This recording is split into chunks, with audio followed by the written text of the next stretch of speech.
Good afternoon, participants. Thank you for joining the National Black Child Development Institute's virtual Lunch and Learn session on teaching children through the power of play. As a housekeeping reminder, if you'd like to ask our featured speaker a question, please use the Q&A function, which can be found at the bottom of your screen.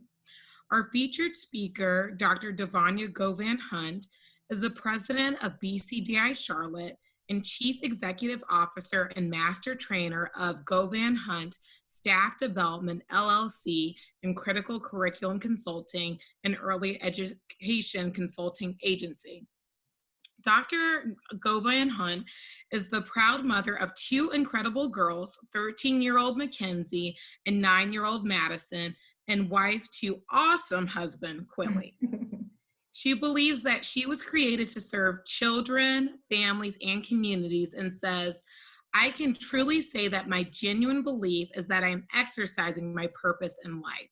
My goal is to help bridge the gaps between home, school, and the community by connecting and growing support systems through parental education and advocacy. Please welcome Dr. Devonya Govan-Hunt. Awesome. Thank you so much, Danielle. Thank you for this opportunity to speak. Thanks, NBCDI, for hosting such an awesome week of activities and webinars and just a wealth of information to celebrate our children and our families and our community. And so I'm just really humbled at the opportunity to come and share something, on a topic that is oftentimes underappreciated and underestimated and not given the time and the space for this vehicle to catapult our children into wonderful spaces. And so today we are going to talk about the importance of the power of play, of learning through play.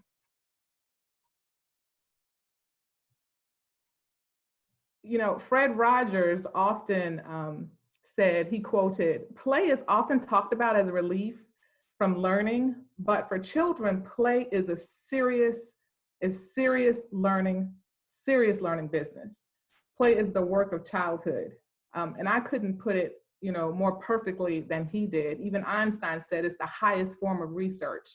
And so we want to share a little bit about learning through the power of play with our families, because we have such an opportunity, especially during these very challenging and interesting times that we exist in, to help push our children into a higher space so that they not only are lifelong learners through play, but they have the opportunity to learn how to communicate with folks, how to understand on deeper levels, and how to express themselves. So as we're going through this presentation, I'm going to ask you to think about when you were a child. Think about some things that you did with your cousins, your friends, the neighborhood children. Oftentimes when you ask adults to think about their childhood, they tell these wonderful stories about how they would be playing outside all day until night came and their parents told them they had to be back in before the streetlights came on. And they talk about the good times that they had and the memories that come from thinking about, the experiences that they had. The part that's oftentimes left out specifically is the part about the lessons learned through play. There's so much opportunity when children have the ability and the space to be able to play intently. So today we are going to talk about, as I mentioned before, the importance of play. We're going to talk about some essentials to meaningful play, and then we'll, share some resources that you could share with families that you work with that you might be able to apply in your own households. And then I believe there will be some times for questions and answers. So the importance of play. We all could use a little extra play during this time. Play is how children learn. They learn through play. Children's ability to acquire new information, their ability to use the information acquired, and their ability to actually apply the information in increasingly complex manners. This happens through the opportunity of productive play. So our children are actually developing in all learning domains when they have the opportunity to engage in meaningful play. Their cognitive skills are being developed. Their cortexes are being developed. Their ability to use logic to apply information, all of that is happening in their cognitive development when they engage in meaningful play. Their physical abilities are also being catapulted through play, which means that children have the opportunity to really flex fine motor skills. We can create spaces for them to understand spatial sense, their gross motor skills, self-care, and safety awareness. So something as simple as putting a puzzle piece together with a family member, or digging in the dirt outside looking for earthworms. All of this is an opportunity that to grow a child's cognitive space, their physical space. They're putting these puzzle pieces together as exercising fine motor skills. Every time they paint a picture, they're exercising fine motor skills. When they have the opportunity to go outside and experience the outdoor and nature, and they can run and jump and laugh and play and kick balls, all of this stuff is good for children. All of it is good for children. David Elkind, who wrote the book, The Power of Play, says in that book that play can often be times used as a prescription, right, for growing whole, healthy children, both their cognitive abilities and their physical abilities. So it's just that important. And we want to remind people to not get so caught up in routine, these days. It's very easy to step away from what we call the old normal and to what we're identifying as the new normal, and say that, it's a challenge to find balance. It's a challenge to turn off the computer screens from the static screens that the children are watching. But I'm going to encourage you to do that. It's a great, great importance to be able to shut everything down and just have fun. Take your adult hat off for a second and just enjoy some time with the children. Play not only helps with cognitive and physical domains, it also helps build new vocabulary. And vocabulary is so important because it helps children become stronger readers. It also helps children become better communicators. So it builds stronger literacy. It supports building a larger word bank, vocabulary bank, so that it helps them in the future in their lifelong reading, their lifelong learning. And it also helps to grow through active reading. We'll talk a little bit about that in just a minute. But some examples of that might be, you might have a child who really enjoys playing with dinosaurs. I had the opportunity to teach a child in summer camp last summer who absolutely loved dinosaurs. His pretend play was all about dinosaurs. Whenever he had the opportunity for free play in the class, it was all about dinosaurs. And so we might have introduced a word like paleontologist. And even though we didn't think that he really was taking that word in during that time, or his parents would use the word in storybooks that we would send home, and they didn't think that he was really paying attention, through his pretend play outside on the playground, we would hear him use this vocabulary.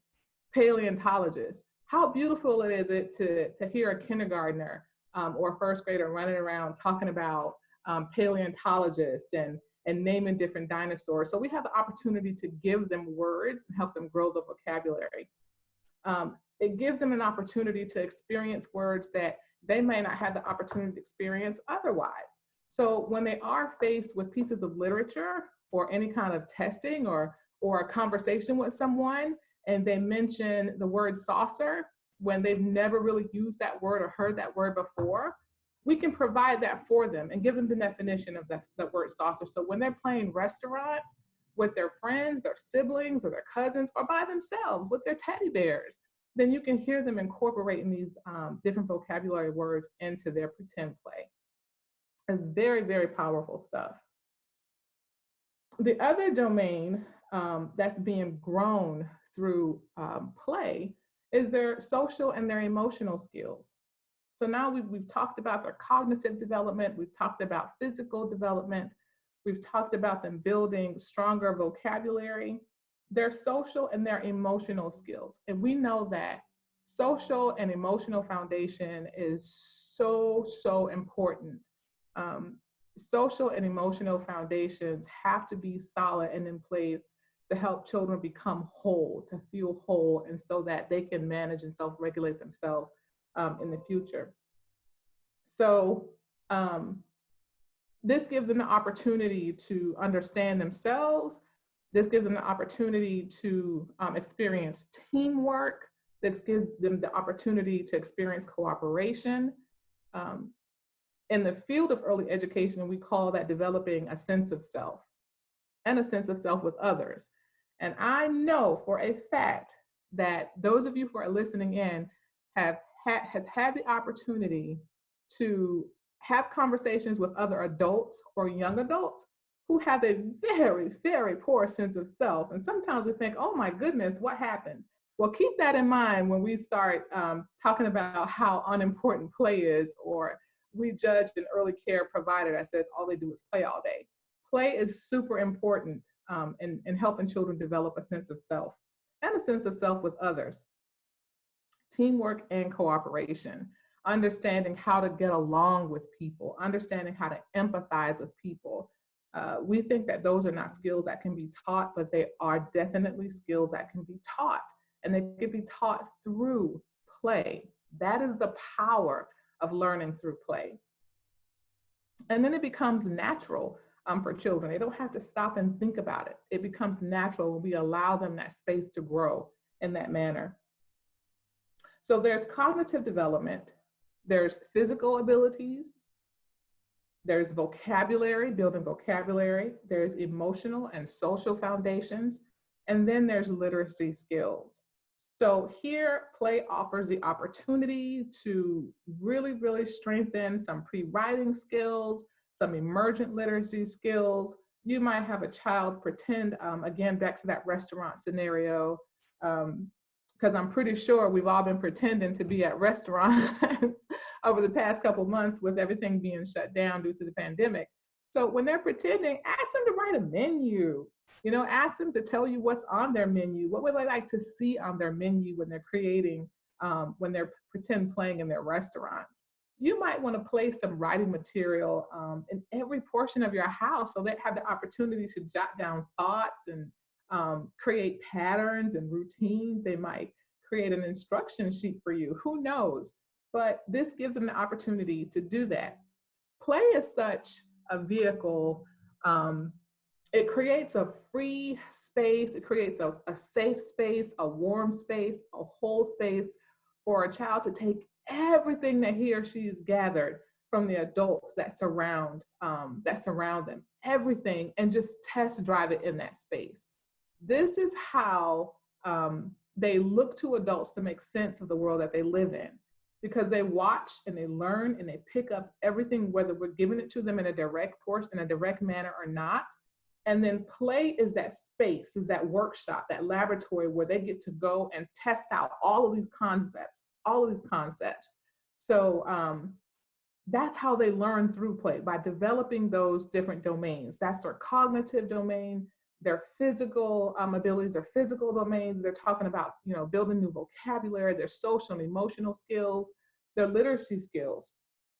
We remind you know, parents and teachers and caregivers that play is where we get to actually see a child's approach to learning. We actually get to see it play out. We get to see attitudes towards situations. We get to see how curious they are or they become about a certain subject or an object or a scenario or situation. We get to see their imagination bloom and blossom. We get to see the problem solving unfold so that we know which, you know, scenarios or which opportunities we need to place in front of them to practice certain skills. We get to see how flexible they are. We get to see how persistent they might be. We get to see what kind of effort they put into problem solving or working out things, or even trying to come to a conclusion with the other children or their siblings that they're playing with. we even get the opportunity to see how much of a risk taker our children might be through play. That's how powerful it is. So the next time you hear someone talking about an early education program, or that children are too old or too big to be considered to go outside and play, you tell them, that's not true, because play is important. Play helps us to grow whole, healthy, decision-making, lifelong learners. The next bullet that we're going to talk about is how play is a child's context for learning. They're not separate. People like to put play in one category and put learning in another category. They're not separate. Play and learning are not separate. They go hand in hand activities. Like I mentioned before, consider it the lab. Consider it the lab for which children's learning is protected, is practiced, and is reinforced in that laboratory. It's the context for their learning. You know, it's interesting because I work with early educators and many, many families. And oftentimes I ask my teachers to do a lot of self-reflecting, right? And I ask them to reflect on their teaching styles and their approaches to teaching their children. I ask them to think about how their lessons are being absorbed by the children in their class and how they think they're doing, what they look like, what they sound like, how their energy feels in the space. And when they respond to me with uncertainty, you know what I ask them to do? And it always turns out very interesting. I ask them to go and pay close attention to their children when they're in free play. Pay close attention to the children when they are in free play. Because remember, they look to adults to make sense of the world around them. When they gather all of these concepts that we're dishing out, whether they are spoken or unspoken, through our actions, how we treat people, the types of questions that we ask, they go and they practice. They go to their lab, which is play, and they practice these things. And so when our teachers go back, when parents even go back and just kind of watch and listen as children are in their lab working, you see and hear all sorts of things. They're like, oh my goodness, I had no idea he was listening, or I really look like that, or am I treating the adults or the people around me the way that this child is acting this out in free play? It's a strong possibility. It's a strong possibility because it didn't just come out of thin air, right? So, and it's funny because parents always say, oh, that's what happens in free play. That's how we end up knowing all the family business.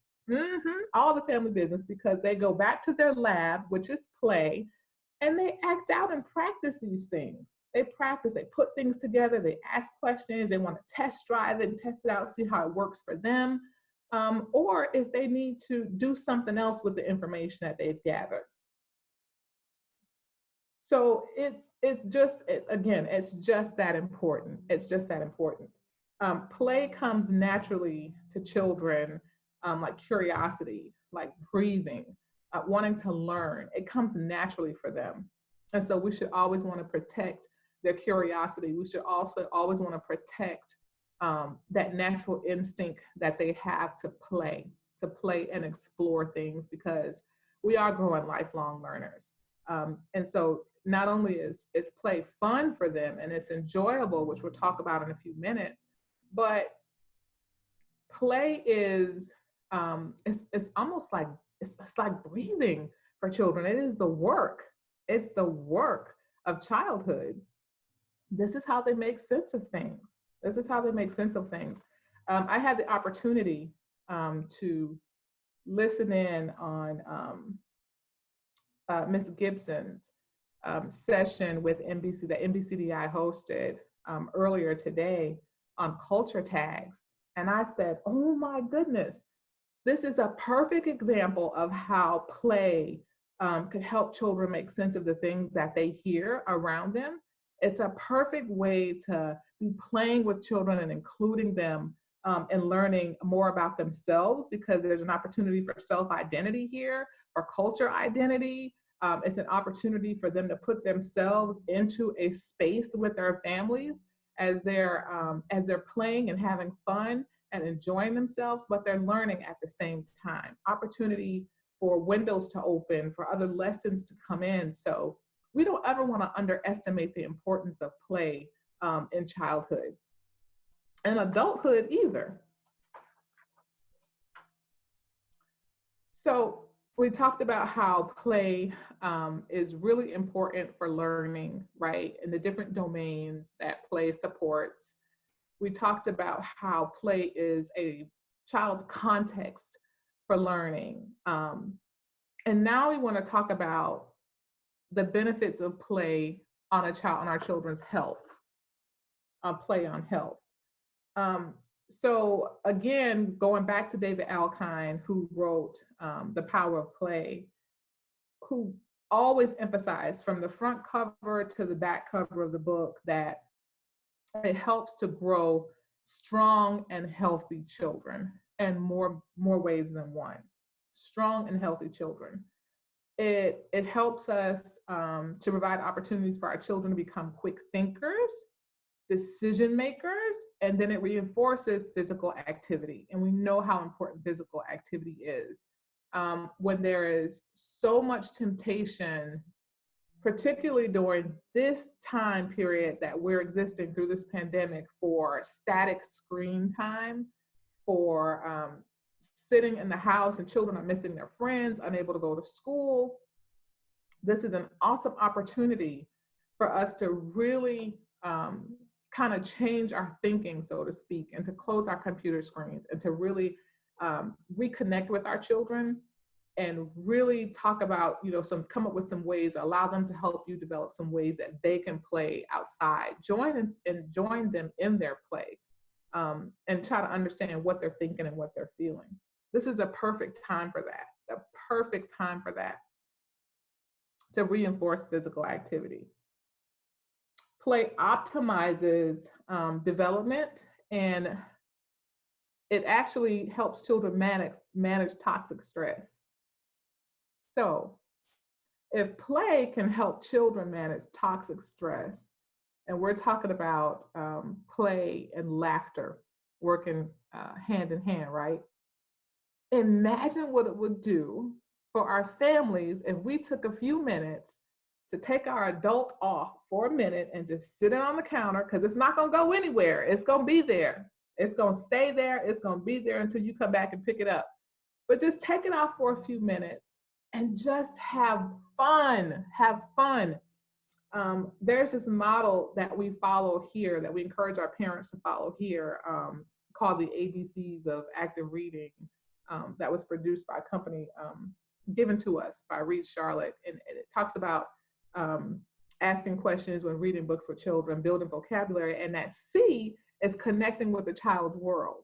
And that C is not only applicable for reading stories, but for all the time, connecting with their world. When they go into their lab, how powerful is it when we can put our adult down for a minute and just be silly and just engage with them, and really take advantage of the opportunity to see what it is they're thinking and see what they're feeling. Oftentimes we learn lessons by playing with children, engaging with them in their play, that we had no idea about what's going on with the inside of that child. So take advantage of the opportunity. It's healthy, it's good for us. It promotes executive function and self-regulation, all of that good stuff. So just to go back again, we talked about learning domains, right? And how play is important for supporting those various learning domains. We talked about how it's a child's context for learning, and how we could actually learn from them what it is they're absorbing from their environment, their community, by just engaging with them and watching them when they go in their lab to work. And that is healthy. It's just healthy for them. It's good for them. Play helps reduce stress. We are living in a very stressful time right now. We are experiencing things that many of us have never experienced before. Children are having difficult times understanding why they can't go to school. They're having challenging times of, understanding why they can't play with their friends, why they have to stay home all the time, or why the school buildings are closed, why they have to communicate with their teachers through a computer monitor and not be able to experience that high five or that hug first thing in the morning when they go to school. This is a stressful time.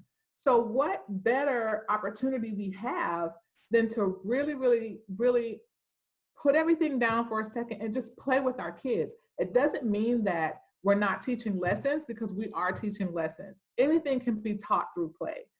Imagine how powerful our school systems would be if we really took time to understand and look into that window that play provides on how children think, how they learn, what questions they ask, and how they respond to certain things, really understanding their approaches to learning, then we wouldn't be having conversations about children's recess being taken away when they were, back in the classroom. We wouldn't be having conversations about using the lack of physical activity as a punishment for our children, because it reduces stress. It reduces stress. Think about this. Think about the saying, laughter is the best medicine, or the saying that laughter is good for the soul. It's good for the soul. I hear a lot of our elders saying that laughter is good for the soul. Well, it didn't just fall out of thin air, and they didn't just make that up. No, really, they didn't just make it up. This goes for play as well, because play and laughter kind of work together. They go to work, they go together. And now that we understand, hopefully by this point, that play is a type of learning, that it too goes together. It goes together. It decreases hormones, laughter and play decreases hormones, stress hormones, and increases immune cells and infection fighting antibodies. Who knew? I bet some of you are going to go close your TV screen, right, your computer screen right now, and probably go grab some bubbles and run outside and play as adults. Play and laughter triggers and releases endorphins, which promotes an overall sense of well-being. An overall sense of well-being. Again, that's that safe space that children have in their lab to go and experiment with all this information that they've been given, all this information they have. So it does. I mean, just think about it. If we didn't talk about how the learning domains that are being developed through play, through this vehicle of play, if we didn't talk about how it's a child's context for learning, just the mere fact that play is healthy, it helps reduce toxic stress, that it helps promote an overall sense of well-being, because right now we all want to make sure that our children are okay, that they're going to be okay. There's a lot of negative stuff going on in the environment right now, and they do hear everything. We want to make sure that they're okay. This should be enough to go grab some bubbles and run outside and play. This should be enough to go and say, let's play school, or let's play restaurant, or let's build something with these blocks.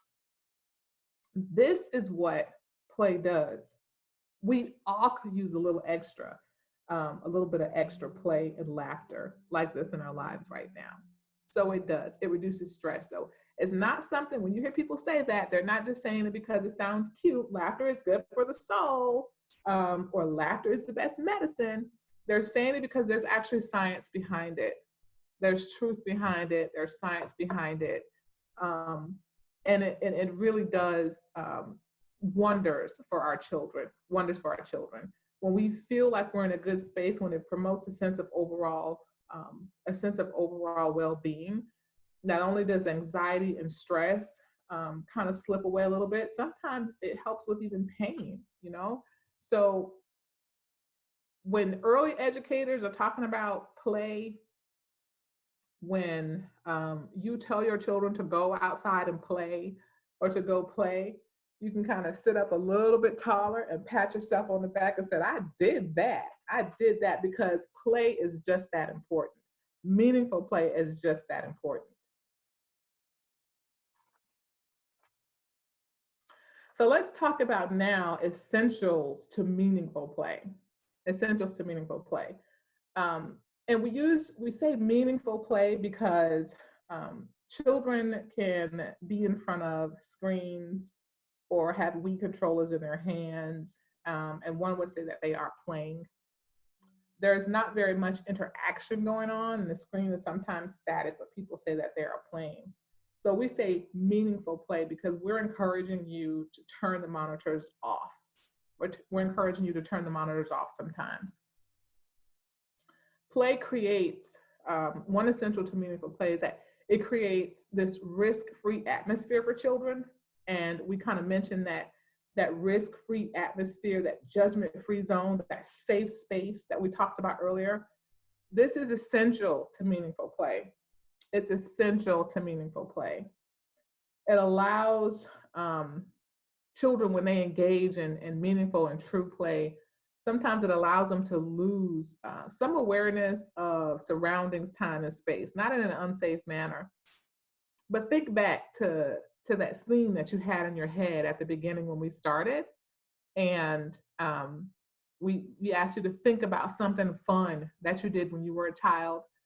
When you think about those stories of playing outside all day, oftentimes it's because you were so immersed in your play. You were so immersed in whatever it was that was going on with your friends or your cousins or whomever you were playing with that you did lose track of time. It was easy to do that because you really enjoyed what you were doing.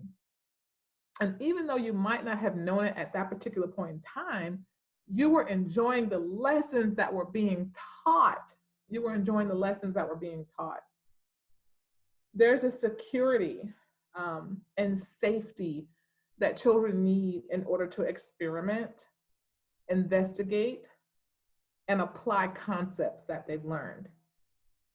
Apply concepts that they've learned. A very, very safe space to be able to do that.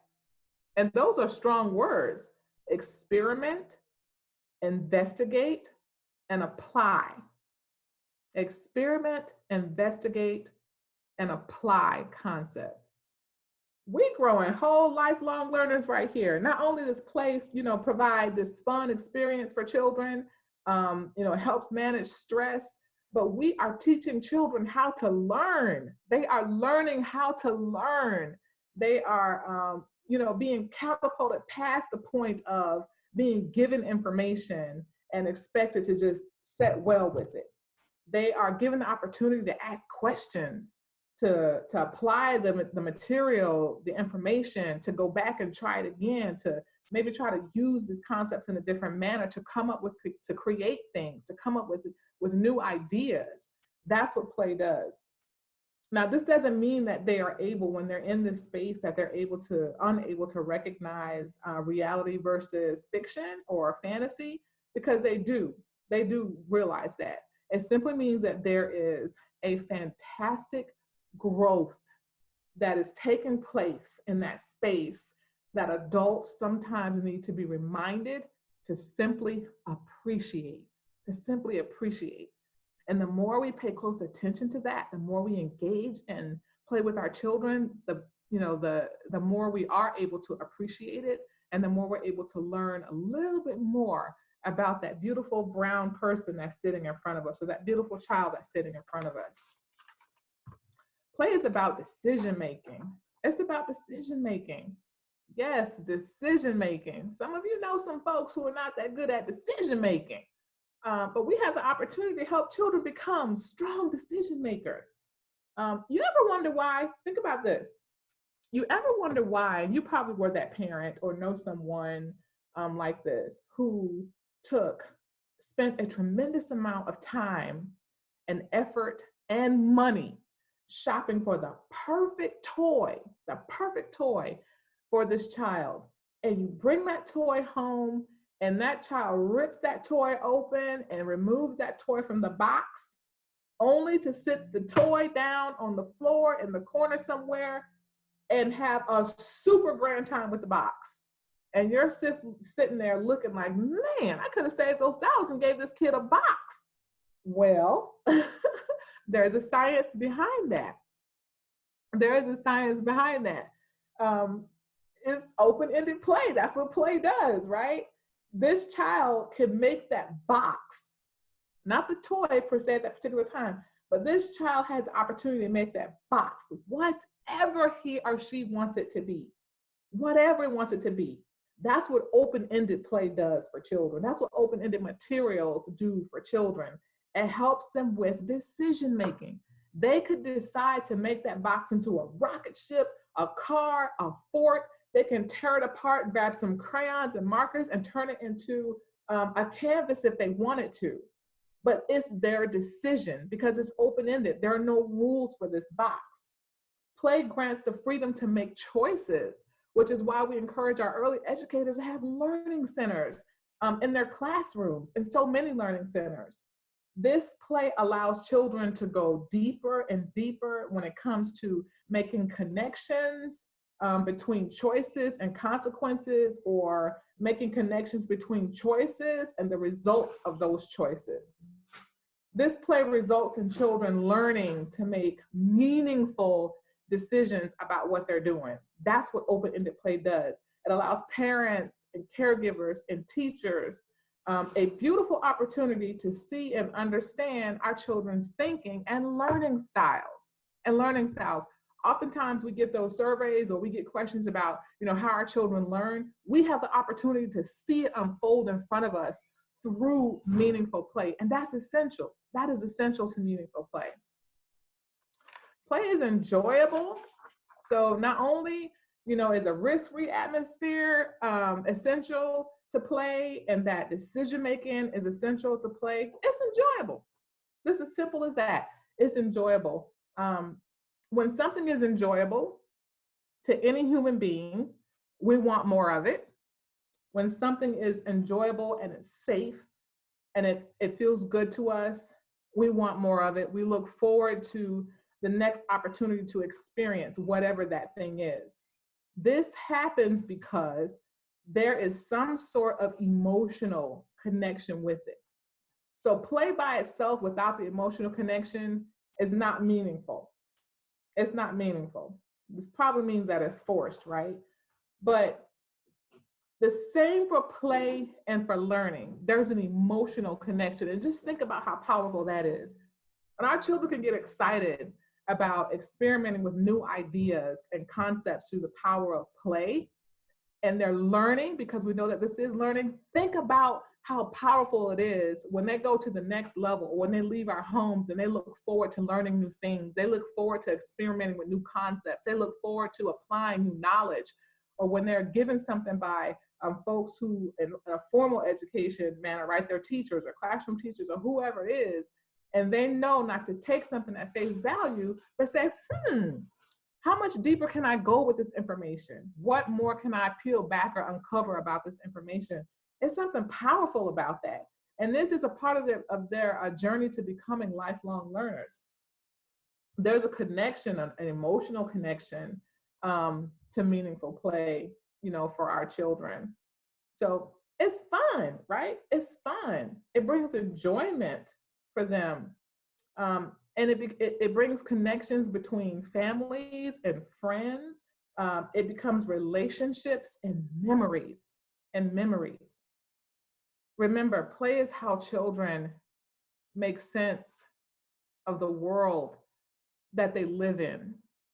They take what they get from the adults around them, and they want to practice, experiment, and they want to try out this information that they've gathered.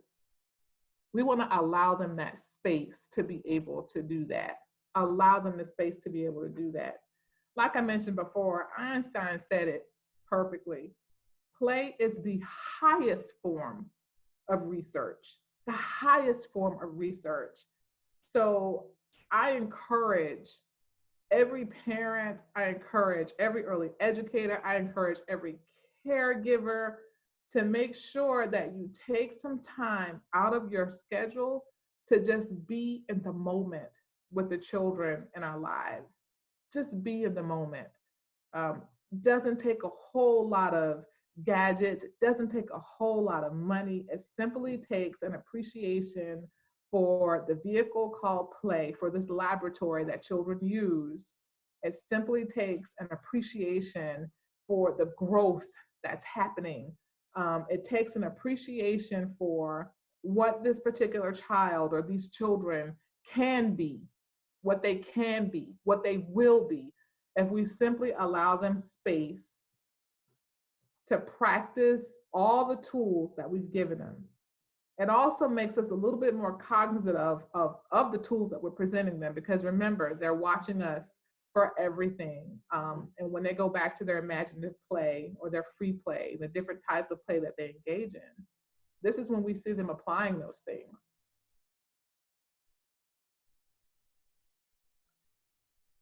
So there are several resources that can be shared for families, for caregivers, for teachers, for anybody who works with children, who has children. If you were a child, this is good for you. Then then you might want to check out some of these resources. There's a guide for Black homeschooling families that has lots of really practical ideas for creating play spaces in the home, for taking breaks from content or turning content into really fun activities for children in the home. There's Successful Black Parenting magazine, which is always full of magnificent ideas and resources and connections that you can make.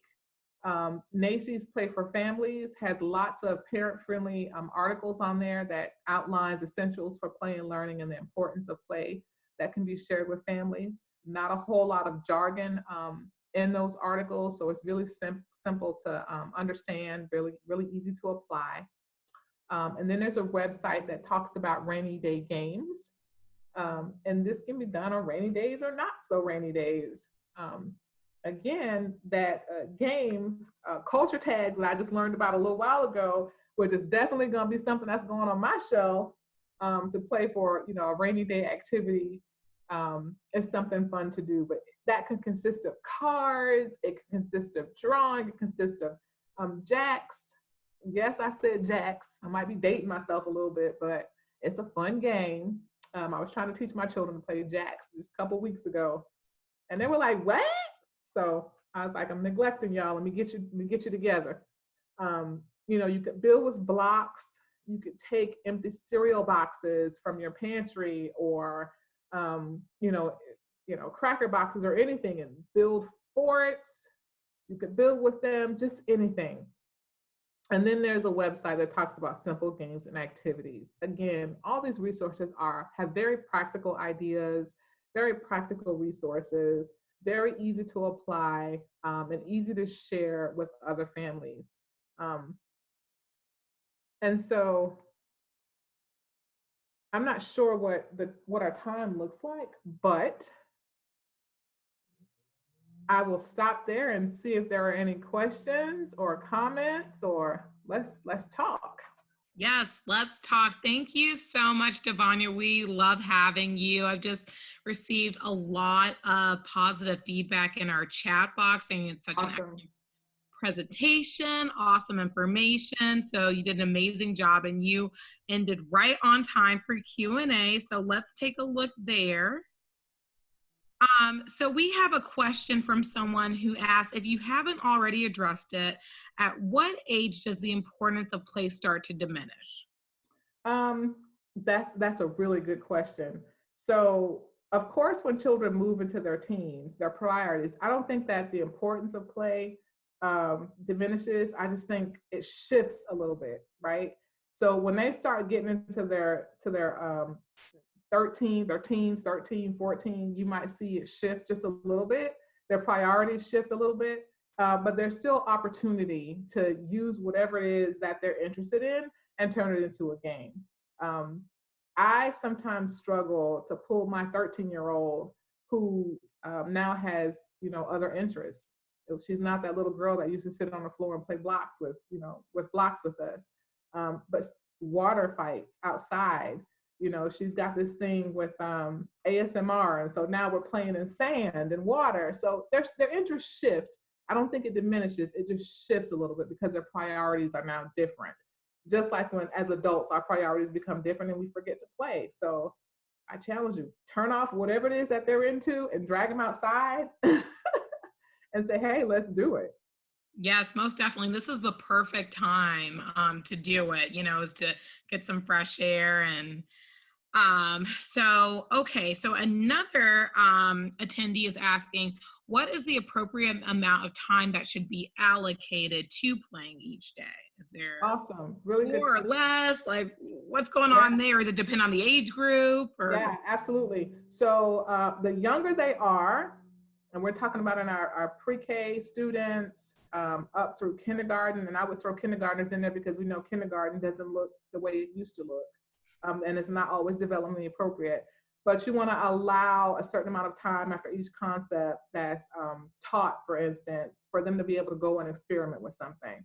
So the younger they are, you want to allocate more time for play. It doesn't have to be all delivered in one session. So not like 3 straight hours of just running around, having a great time. But you want to break that time up. In kindergarten, you might want to allow 45 minutes to an hour of outdoor physical play, of active physical play. And then when they're inside, encourage them to use their imagination and play with some other things versus sitting in front of the screen. So use your best judgment in terms of setting limits with your screen time, your static time. And that kind of actually forces children to go and do some other things. Yes, most definitely. And young children will certainly let you know if they no longer have interest in an activity. They just want to get up and go. Exactly. Just start wandering off. Yeah. So great response. So participants, if you have any additional questions for Devonya, we would love to hear them. Again, you can click on the Q&A icon, which can be found at the bottom of your screen, and she would be happy to answer them. Absolutely. So as we're waiting for a few more questions to come in, I know that you mentioned already some kind of what some people may refer to as old school items such as jacks and cards. Are there any other free and affordable supplies that can be encouraged or used rather to encourage play throughout the day? Because like you were talking about, like we want to limit screen time. So yes, now more than ever, young children are using like tablets and they have their Wii and all that, but how do we, just unplug and, like leverage some free and affordable supplies in order to encourage play? Absolutely. So those of you with young children, again, I'm talking about maybe up until third grade or so, third, fourth grade, school age children up until that, pull some of your old clothes out of the closet that you don't wear anymore, some shoes, hats, accessories, and get dressed up. Get dressed up and create scenarios. You can use whatever you have in your pantry or your cupboard to create instances for them to play restaurant and take orders. Sometimes you might have to demonstrate what that looks like, especially if they've been in a screen for quite some time. And I know that a lot of our children have been doing that because the transition from being in the classroom to homeschooling and all the Zoom calls and check-ins.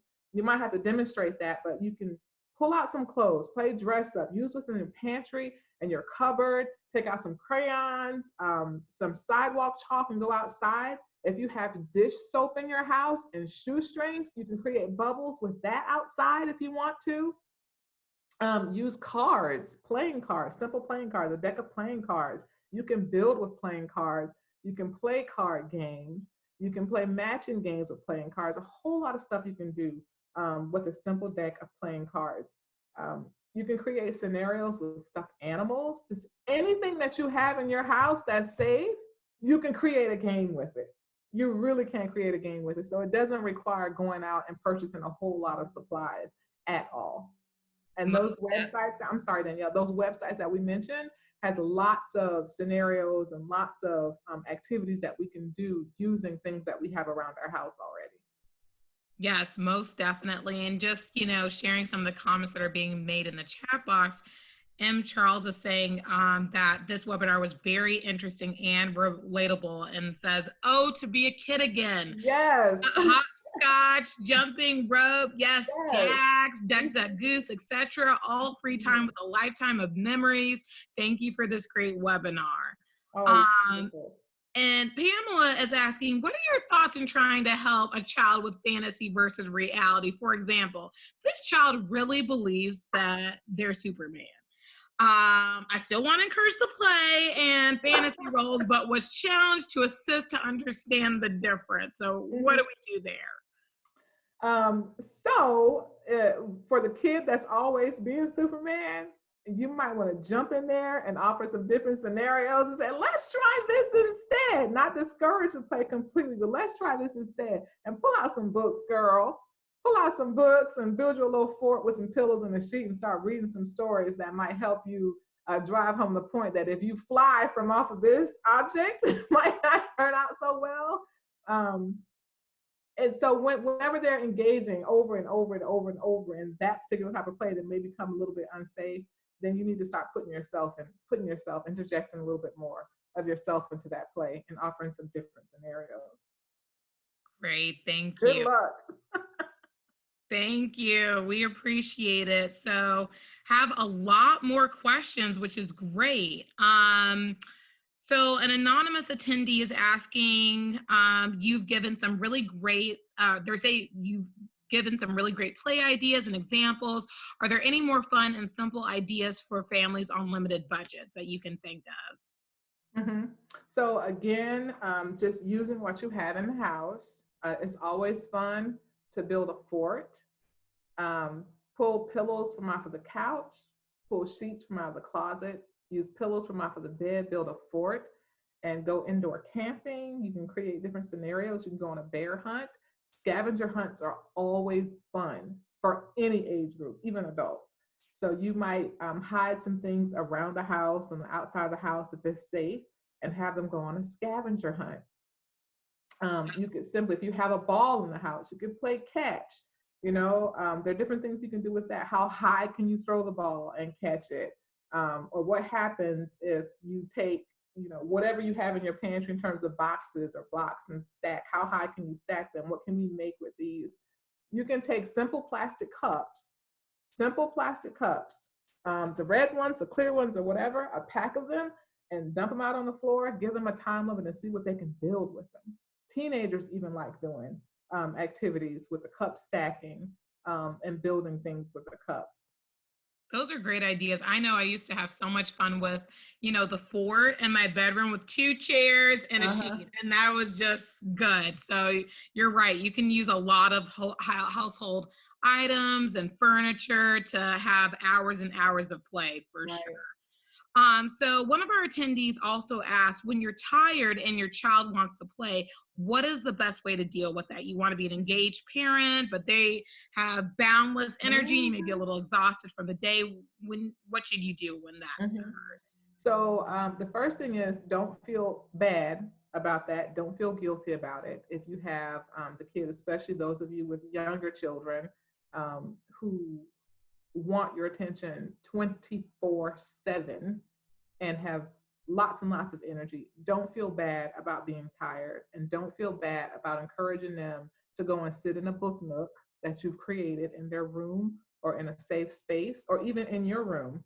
That's something I did with my first child, with my 13-year-old. When she was a baby and I would be tired, I had to create a space in my room in the corner. If I was absolutely exhausted, I would lock the door so her little hands couldn't turn the knob, and encourage her to play with her, to read with her books in that corner because it was safe, to play with her dolls or whatever it is that she had.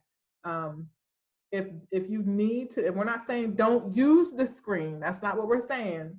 Devonya said, turn the screen off, it's bad for them, it's gonna make your kid explode or something. That's not what we're saying.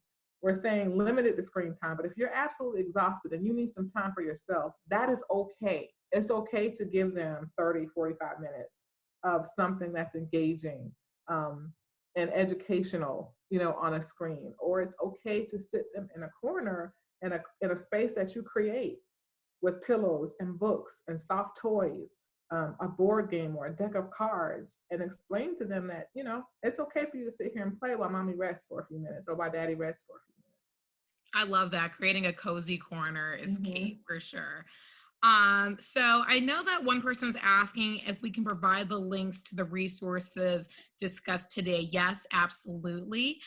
We will be sharing the PowerPoint presentations that you may have seen throughout the week as part of our Lunch and Learn session series on our website at www.nbcdi.org. And you may also find links in our daily recap that embed the links to various PowerPoint presentations and resources and the like. Also, if you'd like to just, spend more time having hours of fun reviewing what we've discussed over the past week, you're more than welcome to go to youtube.com and type in NBCDW, that's NBCDW 2020, and you're more than welcome to see all of the videos, not just the Lunch and Learn sessions, but all of them throughout the week. So we would love to see you visit those as well. Okay, so I know that we're coming to a close. We have about 2 more minutes, but Rob asks, how do you convey to parents the importance of play when they may not necessarily know how important play may be? Rob was formerly an early childhood educator, and so they, really want to convey that to their friends who may have children. Absolutely. And that's a tough spot sometimes when you're an early educator. I've been in the classroom and had to, answer that question from parents. All you do is play all day. The best advice that I can give you is to really take a few moments with the parent that's asking that question and share with them how all of this learning is taking place, right? That you are actually developing certain domains, that your child is becoming a decision maker by having a choice to select whatever category, whatever housekeeping, whatever learning center they're playing in. Remind them that all the learning that they're doing, whether it's directly or indirectly, play is where they practice those concepts. So if you want a kid, and this sounds harsh, I know, if you want a child that grows up and can't make decisions, has trouble making decisions, who does not have a strong sense of self, especially a sense of self with others, then don't let them play. Because it's absolutely that necessary. It's that important. I would encourage you to go towards the articles that'll be shared in the links, especially from that NACCE shares, because they have some really simple, straightforward, short articles that hit home for parents, that drive home the importance of play and how they can actually support play in their homes. And keep fighting a good fight. Amen. Keep fighting the good fight of faith. There you go. Well, thank you so much, Devonya. It was an absolute pleasure having you this afternoon. It was awesome to be here. Awesome. And participants, thank you so much for joining the National Black Child Development Institute's virtual Lunch and Learn session on teaching children through the power of play with Dr. Devonya Govan-Hunt. Our next and last session today will be our virtual homeschooling happy half hour DJ dance party. Yes, DJ dance party session with Dr. Michael Gary, aka DJ G's, at 4 p.m. Eastern Standard Time. We look forward to seeing you then. Take care. Awesome. Thank you.